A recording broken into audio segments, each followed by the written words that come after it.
Hello guys, कैसे हैं आप। Good morning to all of you. आज हम चर्चा करेंगे जीएसटी के बारे में। मैंने मेरे पिछले वीडियो में नए साल से जो जीएसटी के रेट्स बढ़ने वाले हैं कुछ आइटम्स पर, उनके बारे में चर्चा की थी। और अभी हम आज जीएसटी का जो बेसिक नॉलेज है, जैसा कि मैंने पिछले वीडियो में बताया था, हम उसके बारे में थोड़ा जानने की कोशिश करेंगे कि जीएसटी क्या है, पुराना सिस्टम क्या था, हमारे को जीएसटी से क्या फ़ायदा है, किस तरीके से चेंजेज आए हैं, जीएसटी रिजाइम क्या काम करता है, किस तरीके से काम करता है। अभी जब हम पिछली बार चर्चा कर रहे थे तो जीएसटी के जो रेट्स बढ़ने की जो बात थी, 4 आइटम्स पर जीएसटी बढ़ने की बात करी थी, जिसको एक बार फिर बात करें कि जीएसटी रेट फुटवियर्स पर बढ़कर के 5 से 12% हो गया था। और finished goods, apparels and textiles, जो कपड़े के टैक्स था 5%, वो बढ़ा करके 12% करना था। गवर्नमेंट ने कपड़े के आइटम्स पर 5% से 12% करने को एक बार रोक दिया है। ये इसमें चेंज है। और बाकी के दो दो आइटम थे जो नए आए थे। एक ओला और ऊबर में 2 व्हीलर और 3 व्हीलर पर नया जीएसटी 5% से, और एक फूड एग्रीगेटर्स जोमेटो है या स्विगी है, उस पर नया जीएसटी 5% से लगेगा। वो बातें कायम है। तो जो कुल 4 चेंजेज मैंने बताए थे, उनमें से सिर्फ एक को गवर्नमेंट ने अभी होल्ड किया है। वो है कपड़े आइटम्स पर, जो अपरेल्स एंड टेक्सटाइल्स है, कपड़े के आइटम्स पर, फिनिश्ड गुड्स पर जो जीएसटी बढ़ने वाला था 5% से 12%, वो अभी फ़िलहाल होल्ड पर रखा, उसको बढ़ाया नहीं है। मैं पिछले मेरे वीडियो में ये भी बात कह रहा था कि हम जीएसटी के बारे में चर्चा करेंगे कि बेसिकली जीएसटी है क्या। आज के हम इस वीडियो के थ्रू थोड़ा सा और जानकारी बढ़ाएंगे बात को आगे, कि जीएसटी किस तरीके से हमारे को जानना चाहिए, जीएसटी क्या है। Basically goods and services tax है, और इसको अच्छी तरह से समझने से हमें ज़रूरी है कि इसका हिस्ट्री क्या है, इतिहास क्या है, किस तरीके से हमारे को इसके पीछे जानने की ज़रूरत है, ताकि हम जीएसटी का बेसिक फंडामेंटल समझ पाएँ। जीएसटी लागू हुआ जुलाई 2017 से, और इससे संबंधित एक फर्स्ट टाइम एक्ट लाया गया, जीएसटी एक्ट, जो 29 मई 2017 को पेश हुआ। ये 29 मई 2017 से जो जीएसटी एक्ट था, इसका शुरू में थोड़ा विरोध भी हुआ। जो अर्लियर सिस्टम था उससे कुछ लोगों को कंफर्ट था, लेकिन अभी समय जाते जाते और करीब इस 4 साल 4.5 साल की जर्नी में अभी सिस्टम स्टेबलाइज हो गया है और सभी को इसकी कंफर्टेबल है, इसके कोई काम करने में दिक्कत नहीं है। इसके जीएसटी के मैंने जैसे पहले बताया था, 4 रेट्स हैं, 4 स्लैब्स हैं, 5%, 12%, 18% और 28%। 5% वो आइटम्स हैं जो आम आदमी के काम करने के यूज़ में आने वाले आइटम्स हैं, और जो लग्जरी आइटम्स हैं उनमें 28% का स्लैब है। प्रीशियस मेटल्स जैसे गोल्ड, ज्वेलरी वगैरह पर 3% का जीएसटी है। अभी जिस तरीके से हम अभी जीएसटी के बारे में आगे आगे बढ़ते जाते हैं, तो इसके लिए नए नए चेंजेज भी आते हैं। हम जीएसटी के बारे में बेसिकली इस बात को समझने की कोशिश करेंगे कि जीएसटी किस तरीके से हमारे को हेल्प करता है, हमारे को हमारे रोज़मर्रा के आइटम्स पर जो जीएसटी लगता है उसका किस तरीके से हमारे को फ़ायदा मिलता है। हम अभी जो पुराना सिस्टम अगर देखेंगे तो हमारे को ये समझना आसान होगा कि किस तरीके से जीएसटी रिप्लेस जो हुआ पुराने एक्ट का, पुराने जो टैक्सेस थे वो किस तरीके से हमारे को बेनिफिट देते थे या नुकसान था, अभी नए जीएसटी से क्या फ़ायदा है। सबसे बड़ी बात, सबसे हम शुरू करेंगे यहाँ से इस बात को समझने के लिए कि जो हमारी टैक्सेज हैं वो दो तरीके की हैं, एक डायरेक्ट टैक्सेज, एक इनडायरेक्ट टैक्सेज। जो जैसे इनकम टैक्स है, पर्सनल टैक्स है, ये कोई भी आदमी डायरेक्ट गवर्नमेंट को पे करता है, इसलिए ये डायरेक्ट टैक्स है। इनडायरेक्ट टैक्स क्या है कि जो हम इनडायरेक्टली पे करते हैं, डायरेक्ट हम सरकार को पे नहीं करते हैं। इनडायरेक्ट टैक्सेज वो हैं जो हम किसी के थ्रू पे करते हैं। जैसे हमने किसी रेस्टोरेंट में खाना खाया तो उसको हम जो जीएसटी पे करते हैं वो डायरेक्ट गवर्नमेंट को नहीं गया, वो रेस्टोरेंट के बिल के थ्रू गया, डायरेक्टली नहीं गया। और रेस्टोरेंट के मालिक ने उस जीएसटी को जमा कराना है जो कलेक्ट करता है। So that is indirect tax. अभी इनडायरेक्ट टैक्स और डायरेक्ट टैक्स के बाद पुराना सिस्टम अगर हम समझेंगे तो हमारे को और बेटर समझ में आएगा कि जीएसटी है क्या और इसकी क्या ज़रूरत रही। हम इसके हमारे आज के इस वीडियो में इसके फ़ायदे भी देखेंगे कि हमारे को इससे क्या क्या फ़ायदा है। सबसे पहली बात कि जो पुराना सिस्टम था, जो हमारा इंडायरेक्ट टैक्सेस थे, उसमें जैसे एक्साइज ड्यूटी है मैन्युफैक्चरिंग पर, या सर्विसेज टैक्स है और सर्विसेज पर। इसी तरीके से इंटरस्टेट जो सेल्स होती थी गुड्स की, उसमें सीएसटी लगता था, और इंपोर्ट्स पर कस्टम ड्यूटी लगती है। ये चार जो टैक्सेज हैं ये सेंट्रल गवर्नमेंट के हैं। और इसी तरीके से जो स्टेट गवर्नमेंट के जो टैक्सेज हैं, इनडायरेक्ट टैक्सेज की बात कर रहे हैं, जैसे कि हमारे वैट लगता था विद इन दी स्टेट, अगर कोई आइटम्स बिकते हैं तो उस पर वैट लगता था। इसी तरीके से लग्जरी टैक्स था, एंटरटेनमेंट टैक्स था, ऑक्ट्राई था, चुंगी। तो स्टेट गवर्नमेंट के टैक्सेज अपने थे, सेंट्रल गवर्नमेंट के टैक्सेज अपने थे। इनडायरेक्ट टैक्सेज की बात करते हैं।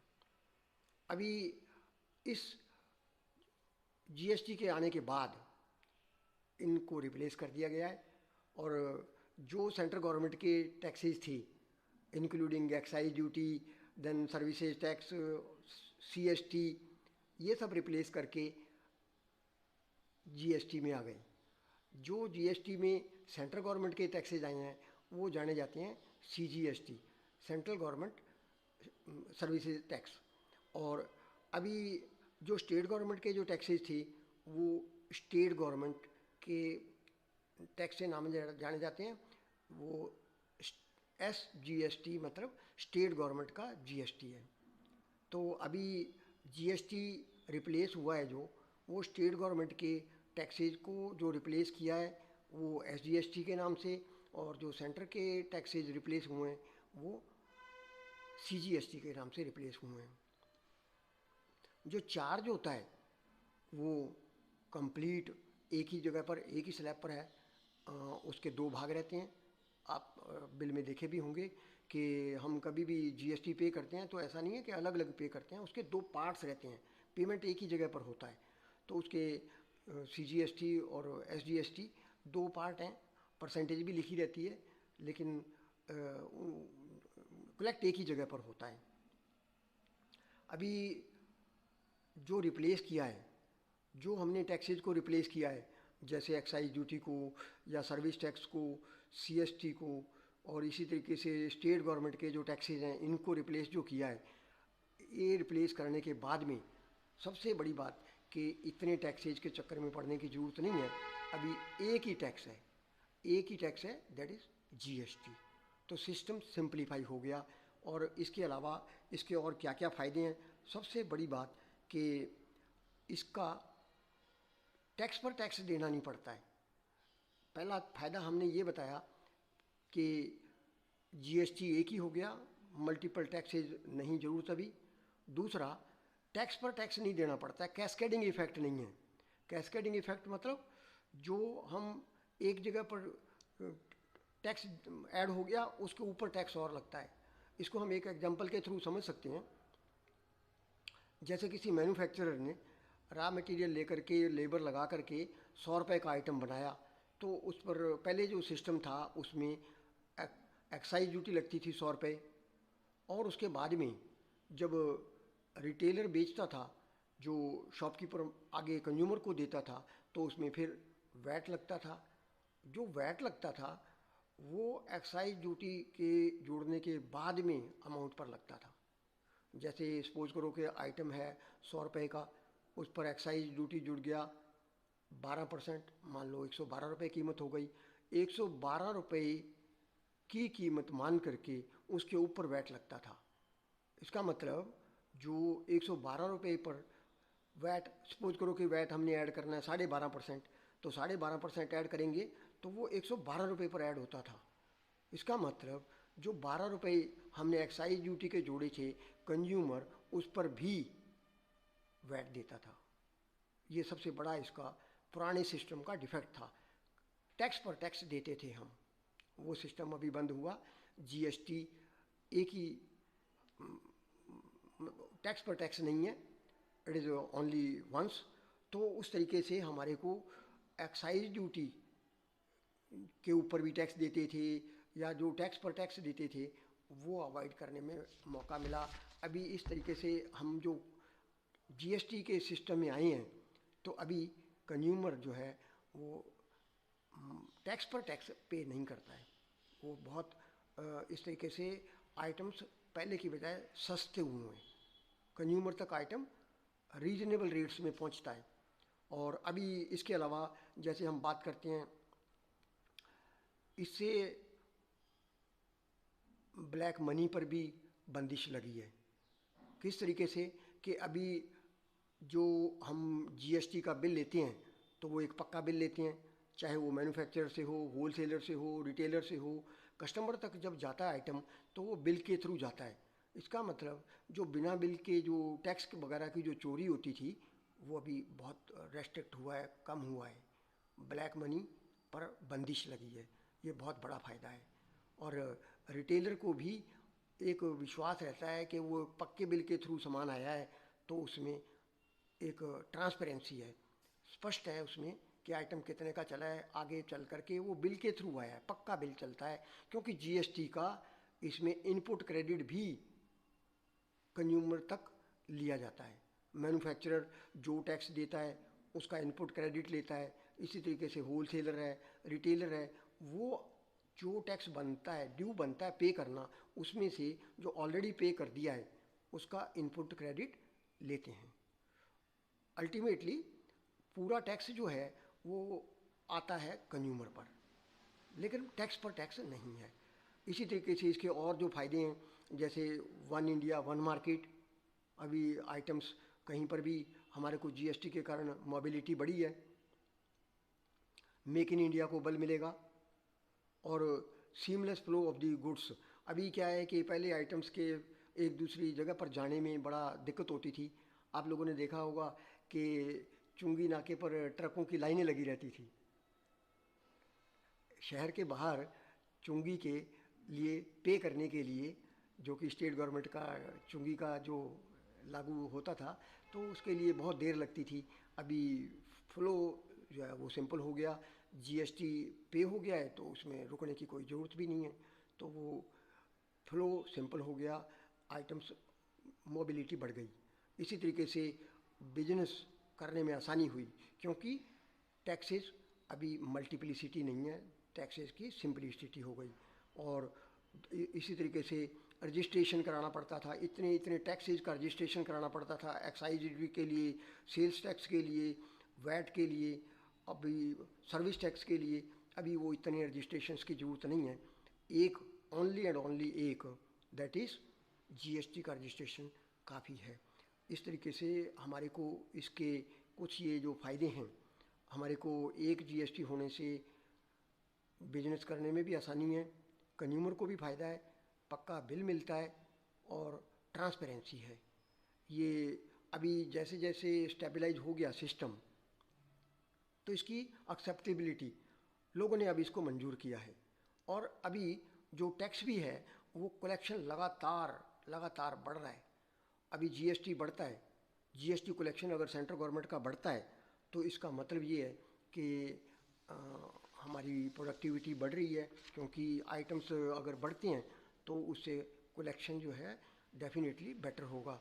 अभी पिछले 6 महीने में लगातार 1 लाख करोड़ से ज़्यादा का टैक्स कलेक्शन हुआ है, लगातार 6 महीने में। और अभी जो दिसंबर का जो कलेक्शन है 1,30,000 करोड़ का, वो दिसंबर 2019 से भी ज़्यादा है। इसका मतलब पेंडेमिक पोजीशन से भी अभी जीएसटी कलेक्शन बेटर है। इसी चीज़ से पता लगता है कि अभी जो दिसंबर 2021 में जो टैक्स कलेक्शन है, जीएसटी कलेक्शन, वो 1,30,000 करोड़ जो टैक्स कलेक्ट हुआ है जीएसटी कलेक्शन, वो दिसंबर 2019 से भी ज़्यादा है। इसका मतलब इसकी एक्सेप्टेबिलिटी बढ़ी है, लोगों ने इसको एक्सेप्ट किया है और बिजनेस करने में आसानी भी है, ट्रांसपेरेंसी है, लोगों ने इसको मंजूर किया है। और अभी जब भी हम बात करें तो जीएसटी क्या है, इसके फंडामेंटल्स क्या हैं, किस तरीके से पुराना इसका इतिहास था, क्या क्या आइटम्स रिप्लेस किए गए, ये मैंने थोड़ा सा आप लोगों को कोशिश की है बताने की। हो सकता है कि आप लोगों को किसी स्टेज पर ये मेरा नॉलेज काम आए। Thank you very much. हंसते रहिए, हंसाते रहिए, सदा खुश रहिए। Thanks a lot, bye.